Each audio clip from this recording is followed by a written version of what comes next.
Assalamualaikum warahmatullahi wabarakatuh. Salam sejahtera untuk kita semua dan salam sehat selalu.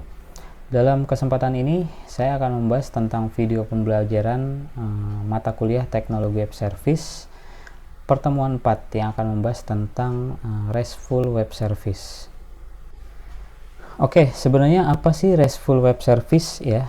Yang sering kita bahas atau kita dengar ya, istilah web service. Kita lihat nih, REST adalah kepanjangannya Representational State Transfer ya, atau suatu gaya arsitektur perangkat lunak atau aplikasi ya, atau bisa juga disebut dengan teknik pengkodingan ya, dalam menyediakan resource atau sumber daya pada REST server ya, serta dapat diakses dan ditampilkan resource atau sumber daya tersebut dari sisi klien atau user yang meminta aksesnya ya. Itu mungkin pengertian dari REST. REST ini adalah bagian dari API yang penerapannya sangat luas sekali ya. Oke, kita lihat di sini ada gambaran umum dari web service ya, atau REST server ya. Kita lihat di sini. User ketika melakukan aktivitas dari pengaksesan suatu halaman web ya, baik dia melalui mobile apps, mobile application, atau web application ya, ini melalui platform yang berbeda ya. Alurnya seperti ini. User meminta request sumber daya atau request resource ya melalui HTTP protokol, kemudian diterima oleh server klien dari aplikasi yang diakses oleh user ya. Misalkan si user sedang mengakses apa nih ya, aplikasi X misalkan ya. Ketika user meminta sumber daya resource terhadap REST server, tidak langsung masuk ke dalam REST server itu sendiri, tetapi dia melalui dari server klien dari aplikasi yang sedang diakses oleh si user ya. Dari server klien ya, request user tersebut diteruskan ya, request HTTP-nya diteruskan melalui protokol HTTP ke REST server ya. REST server lah yang mengolah apakah resource yang diminta oleh user ini bisa diteruskan atau bisa ditampilkan ya atau tidak. Jika misalkan ada ya dan sesuai aturan, maka REST server akan mengembalikan request berupa HTTP response ya kepada server klien, tentu saja ya, server dari aplikasi yang sedang user pakai. Kemudian ditampilkan juga di dalam user interface-nya si user ya. Ditampilkan dalam bentuk apa? Dalam bentuk tampilan HTML. Itu merupakan alur dari cara user meminta request sumber daya atau resource kepada REST server. Dan yang harus diingat adalah REST server sendiri itu bukan database ya. Jadi bukan database. Jadi jangan disalahartikan ketika user meminta data ya terhadap suatu REST server atau REST web service ya. Itu REST sendiri bukan database. Jadi dia hanya sebatas arsitektur perangkat lunak yang menyediakan resource ya. Jadi nanti datanya itu database-nya ya, yang menghubungkan antara user dengan database yang diminta terhadap REST server, penghubungnya adalah REST server. Oke, itu gambaran awalnya. Untuk lebih jelas lagi, saya kasih gambaran lagi. Mungkin kita sering melakukan ini ya, transaksi ini. Ini adalah ilustrasi REST web service pada transfer antar bank, pada proses transfer antar bank. Kalau misalkan kita pernah melakukan transfer antar bank ya, mungkin kita tidak asing lagi nih. Yang sebenarnya kita sedang mengakses API REST server ya, REST web service gitu ya. Contoh, misalkan si user sedang mengakses suatu m-banking pada smartphone-nya ya. Misalkan saya contoh ya, saya tidak menyebutkan merek ya. M-banking Bank B ya pada smartphone-nya. Kemudian dia ingin melakukan transfer antar bank ya, antar bank dengan bank yang berbeda ya. Semua pasti dari kita sudah pernah melakukan transfer antar bank ya. Ketika kita melakukan login terhadap aplikasi mBanking di Bank B ya, ini ya, kemudian memilih pilihan menu antar bank, transfer antar bank, maka di situ akan muncul daftar bank ya yang terhubung dengan service-nya dari bank yang ditunjuk dari mBankingnya Bank B gitu ya. Jadi ya, dari mana datanya yang didapat ketika kita memilih suatu bank yang dituju ya, misalkan bank yang dituju adalah Bank A ya, dengan nomor rekening sekian ya. Ketika kita memilih Bank A dan nomor rekening sekian, maka data-data muncul ya, data-datanya muncul di aplikasi mBanking Bank B-nya ya. Data-data seperti nama pemilik ya, kemudian nomor rekening ya kan, itu muncul secara otomatis. Padahal kita hanya menuliskan atau memilih daftar bank, kemudian nomor rekening ya, tanpa menuliskan lengkap atau menginputkan lengkap nama pemilik rekening, tapi dia muncul otomatis. Dari mana datanya ya, alurnya seperti apa ya. Jangan disalah artikan bahwa aplikasi mBanking Bank B itu bisa masuk ke dalam database Bank A secara langsung ya. Tidak seperti itu alurnya ya. Jadi alurnya seperti ini ya. Aplikasi mBanking Bank B ya meminta request kepada REST web service ya, API-nya dari database-nya Bank A ya. Jadi ya, dari Bank A itu menyediakan arsitektur perangkat lunak berupa REST web service ya, untuk dapat diakses oleh aplikasi manapun yang meminta data atau meminta sumber daya atau resource dari database-nya Bank A. Jadi permasalahannya adalah bukan aplikasi mBanking Bank B yang langsung mengakses database Bank A, bukan, tetapi melalui perantara, yaitu perantaranya adalah REST web service. Itu kira-kira gambaran dari REST web service ya. Jadi dia sebagai arsitektur perangkat lunak yang menyediakan resource ya terhadap database atau data ya yang dibutuhkan oleh pihak lain ya. Jadi ini nggak cuma satu nih, misalkan ada aplikasi mBanking B, aplikasi mBanking C, banyak aplikasi mBanking yang bisa mengakses atau yang bisa meminta resource data dari Bank A ya, tanpa harus terhubung langsung ke database-nya Bank A ya. Jadi melalui sumber daya atau aplikasi perangkat lunaknya yang disebut dengan REST atau penghubung gitu ya. Jadi inilah yang memudahkan kita ketika kita melakukan transfer antar bank, kemudian membayar pulsa listrik via mBanking ya kan, kemudian apalagi membeli tiket kereta ya kan. Dari mana datanya dia mengakses data melalui REST service gitu ya. Jadi bukan aplikasi ini canggih dapat menembus database ke berbagai perusahaan yang dituju ya kan, membeli token listrik ya kan, langsung masuk ke database-nya PLN, tidak seperti itu, tapi melalui REST web service. Itu gambarannya. Kemudian dari protokol HTTP itu ya, ada beberapa metode atau request method yang biasa dipakai di REST web service, yaitu get, post, put, delete. Kalau get itu mengambil atau membaca resource atau sumber daya ya, post menambah atau membuat resource, put memperbaharui, delete menghapus ya. Dalam video pembelajaran kali ini kita hanya membahas konsep sederhana tentang implementasi get, post, put, dan delete ya. Kemudian bagaimana implementasinya? Kita lihat ya, di sini ada kebutuhan toolsnya. Yang pertama kita membutuhkan web server ya. Sebagai contoh ini yang dipakai adalah SAM, kemudian framework code igniter dan library REST ya. Dapat diunduh di GitHub, Ardisaurus, dan si REST server. Kenapa? Karena di sini code igniternya itu berbeda dengan code igniter yang biasa yang udah ada di GitHub ini yang sudah ada REST server controllernya ya. Jadi udah ditambahkan REST server controller. Ini bisa diakses ya situsnya di sini. Oke.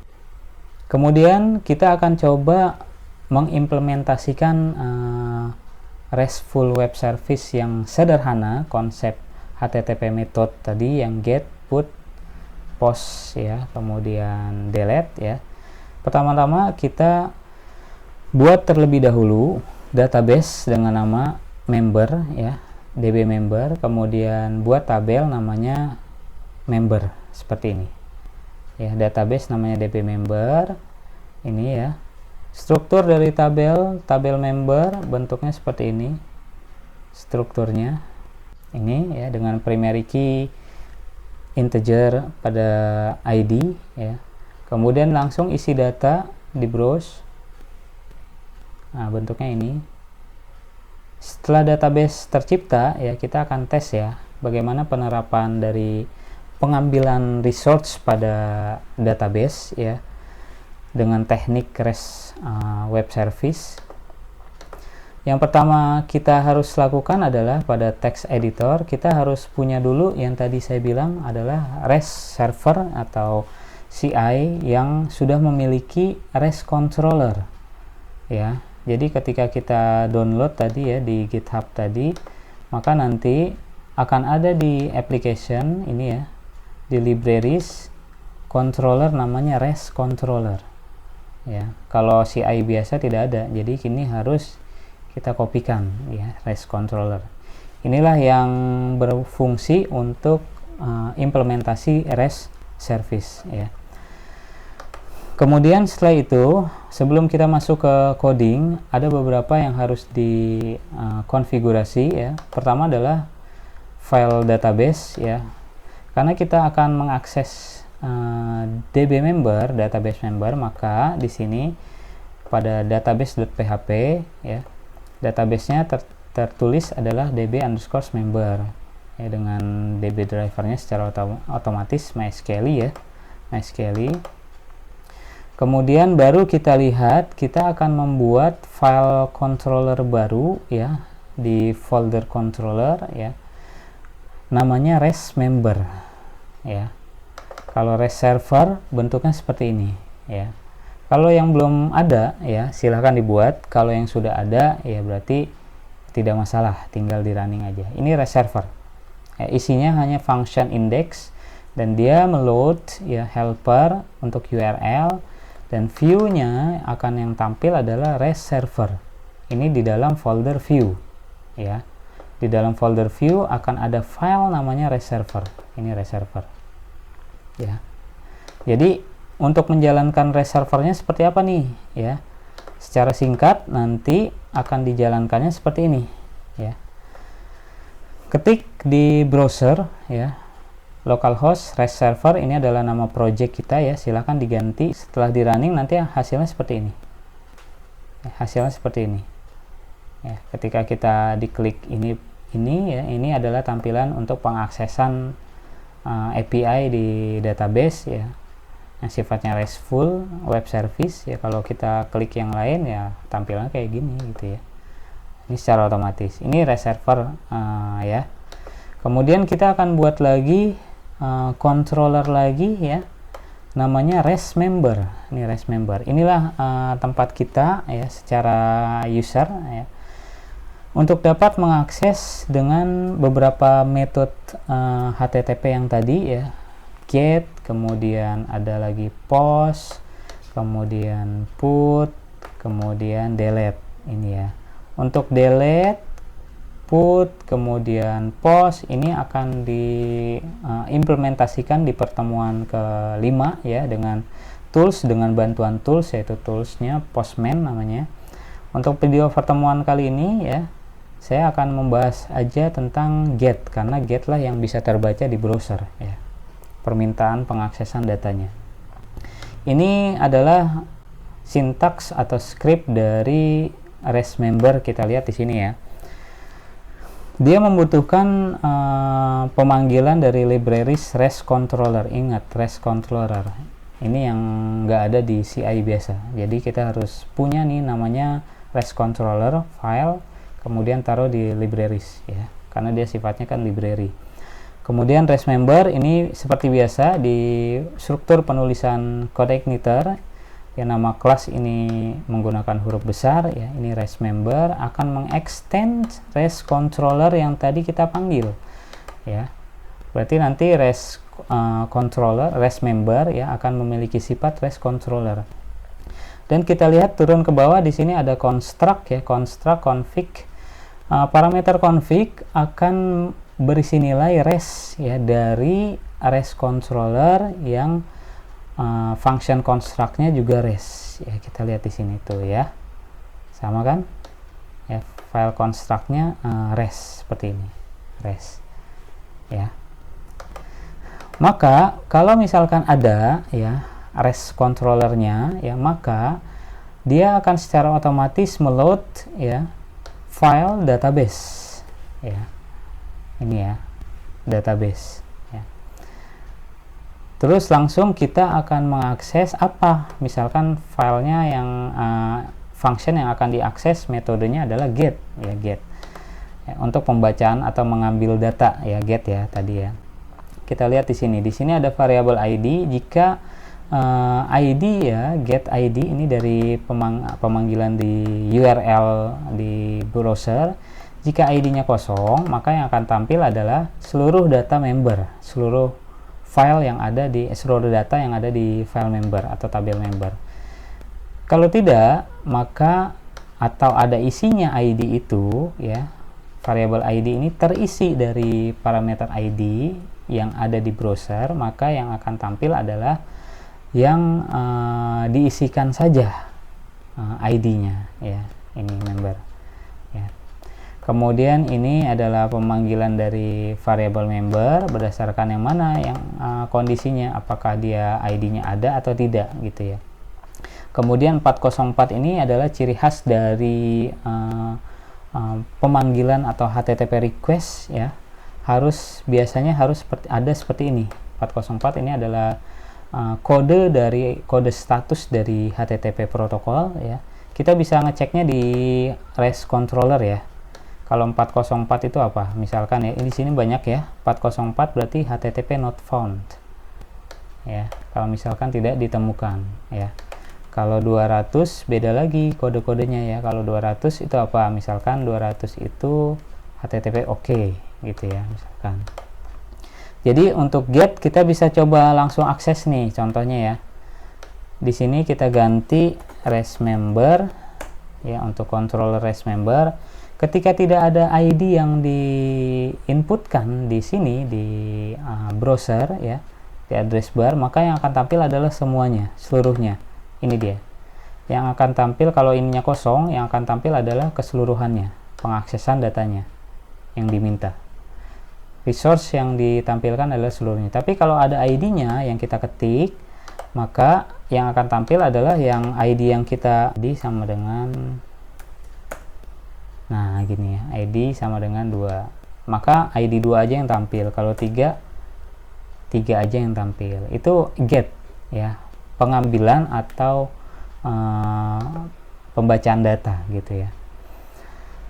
Kemudian kalau post, put dan delete ini kita akan bahas dengan tools ya, tools Postman. Ini ada di pertemuan ke-5, pertemuan selanjutnya, tapi saya akan bahas sedikit tentang scriptnya, codingannya. Di sini untuk post adalah ada pengiriman data, ada variabel array. Seperti biasa, ciri khas dari script di CodeIgniter adalah untuk pengiriman data biasanya ya, kita tampung dalam suatu variabel yang namanya variabel array ya. Ini variabel namanya variabel data nih, variabel arraynya isinya ID, nama member, email, nomor telepon berdasarkan inputan yang kita kirim. Misalkan nih ID, nama member, email, nomor telepon gitu ya.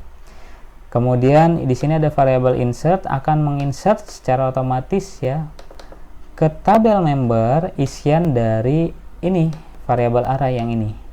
Isiannya akan diinput atau disimpan secara otomatis ke tabel member. Kalau berhasil ya, maka dia akan muncul nih kode statusnya 200. Tadi kita sudah lihat ya, kode status adalah HTTP oke kalau yang 200. Tapi kalau gagal, maka yang akan muncul adalah fail atau kode statusnya dari HTTP protokol 502. Kita lihat 502 kode statusnya apa ya. 502 itu adalah HTTP bait gateway ya. Ini bisa, tentu saja bisa kita rubah ya, tergantung kebutuhan. Itu POST. Kalau put ya, kita lihat put sama seperti POST ya. Ini put ya, kita lihat di sini untuk melakukan pembaharuan data atau pengupdatean data ya. Kita lihat ininya sama menggunakan array, cuma bedanya kalau yang POST itu insert, kalau yang put adalah update ya. Ini update berdasarkan data yang dikirim ya. Ini dia ya. Kode statusnya sama 200 dan kode gagalnya ini sama 502. Untuk delete, penghapusan data menggunakan script delete ya.